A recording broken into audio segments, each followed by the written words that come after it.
Agora que nós vimos um pouco sobre como executar e como é a formatação e organização dos arquivos, vão aprender do que é provavelmente uma das ferramentas mais importantes da programação em Python, se não da programação em geral, que é como criar módulos, né? Então aqui eu vou adicionar, primeiro de tudo, vou adicionar uma nova pasta, New Directory. Vou colocar aqui essa pasta é introdução. Vou mover isso aqui que a gente fez na última sessão para cá. Vou adicionar uma nova pasta que se chama 2 módulos. Bom, e aqui nessa pasta eu tenho que vamos colocar o conteúdo do que a gente vai falar nessas sessões de agora. Tá, então o que são módulos, né? Na verdade, a gente já viu módulos quando a gente fez determinados imports. Por exemplo, quando eu fiz import pandas spd, import random, import time, enfim. No final das contas, eu estou importando um módulo cuja definição é código pré-escrito que eu posso acessar para diminuir a quantidade de código que eu escrevo durante o meu trabalho. Em essência, é código reutilizável, são as famosas bibliotecas que eu cito múltiplas vezes. Só que da mesma forma que a gente pode importar bibliotecas que alguém fez, a gente também pode importar bibliotecas que nós mesmos desenvolvemos. E isso é natural, né, dado que a gente pode escrever código que seja considerado como reutilizável, né? Por exemplo, eu posso escrever uma função que remove caracteres especiais de uma coluna de texto, e aí eu posso querer reutilizar essa função em diferentes projetos de tratamento de dados. Tal qual a gente desenvolveria isso no formato de um módulo. Então, como que módulos vão trabalhar? Então, primeiro de tudo, deixa eu colocar aqui, eu vou colocar um novo diretório chamado a.intro. E aí no nosso A intro a gente vai colocar o conteúdo. Eu vou meio que reproduzir o, o arquivo do Forca nesse formato de módulos. Então eu vou pegar o forca.py, vou copiar, Ctrl C, né? Colar ele aqui dentro do intro. Então agora eu tenho esse arquivo de Forca aqui. Eu também preciso do arquivo de palavras que eu vou colocar aqui no a.intro. Ok.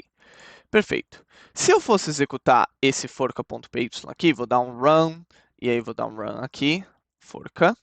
Você vai ver que ele vai executar. Por que que ele vai executar? Porque eu estou executando diretamente dessa pasta a intro, da maneira que eu fiz, né? Colocando run e run esse negócio, e ele encontra o arquivo de palavras.txt. Perfeito.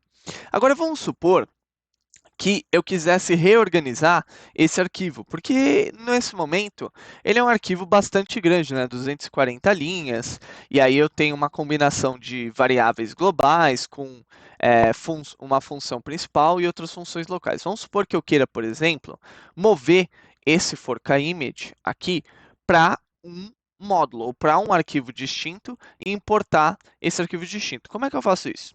Bom, eu poderia aqui criar, por exemplo, um novo que a gente chama de pacote ou Python Package, que é o que aparece aqui quando eu clico o botão direito, New e Python Package. Um pacote qualquer é justamente o que configura um módulo. E aí eu vou colocar aqui Forca. Só um detalhe aqui, o nome do módulo não pode ser o mesmo nome do arquivo. Então eu vou renomear Forca, vou dar um refactor rename aqui para main. E aí, por sinal, se você rodar aqui, veja que ele já mudou o nome do arquivo para main aqui também. Bom, e aí o que acontece? Quando eu criar esse diretório forca aqui, você vai ver que ele cria esse arquivo do init.py. E o que é o init.py? Quando eu tenho um diretório que contém o init.py, o Python vai interpretar esse diretório como justamente um módulo que permite importação de conteúdo.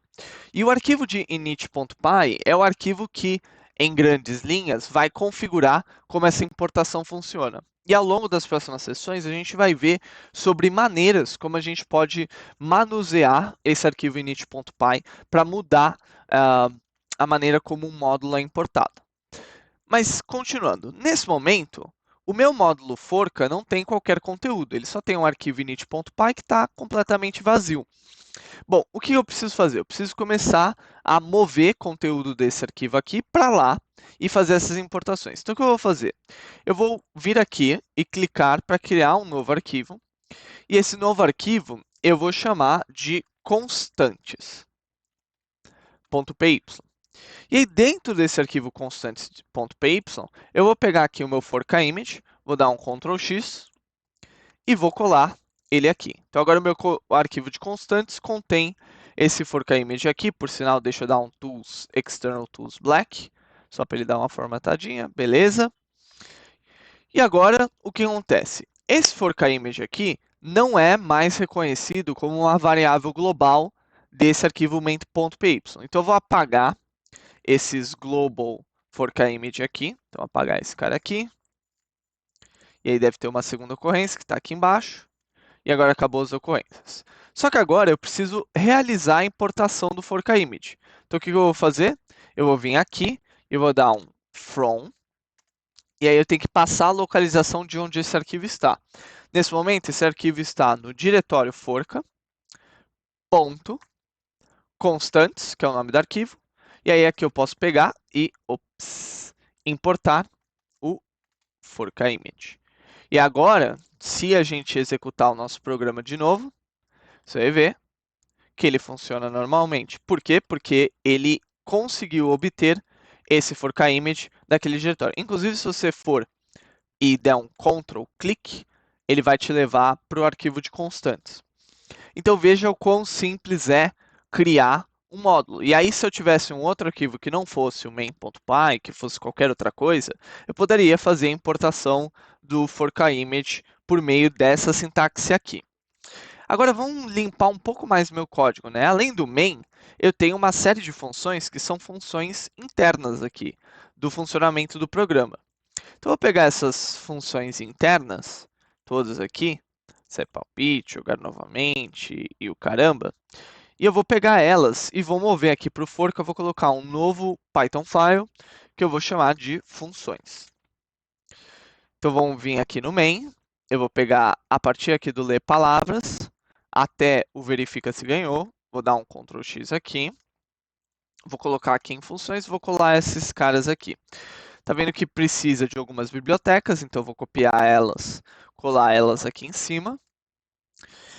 Vou dar um Ctrl Alt O aqui, um Ctrl Alt O aqui. E agora o que eu preciso?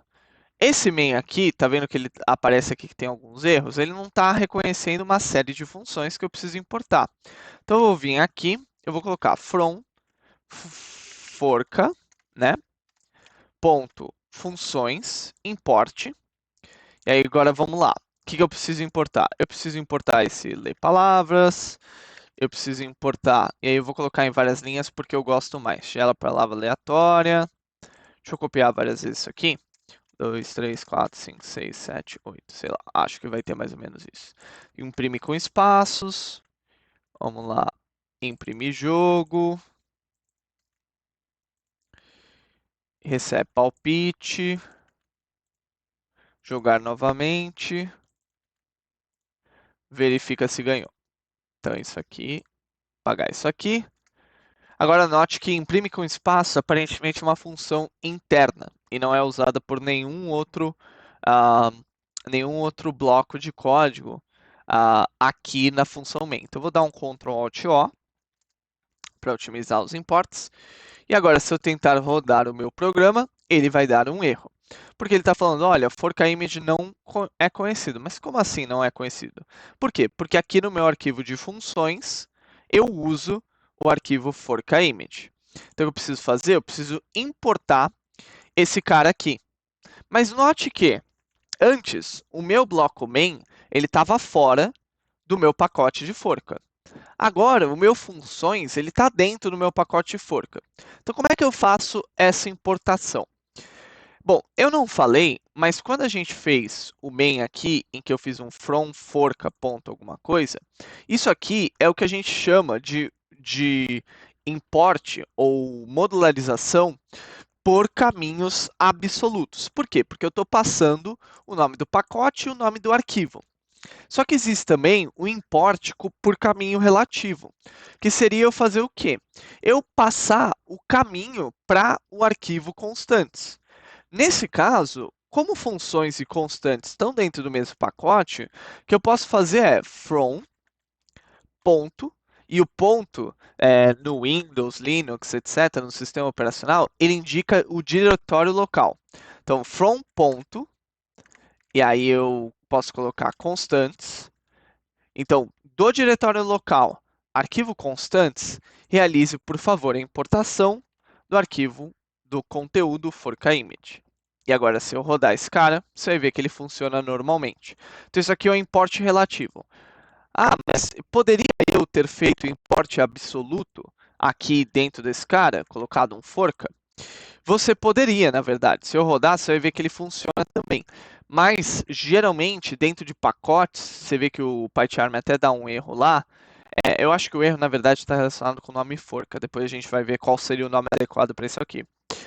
Mas o mais comum seria a gente passar desse formato aqui de import relativo.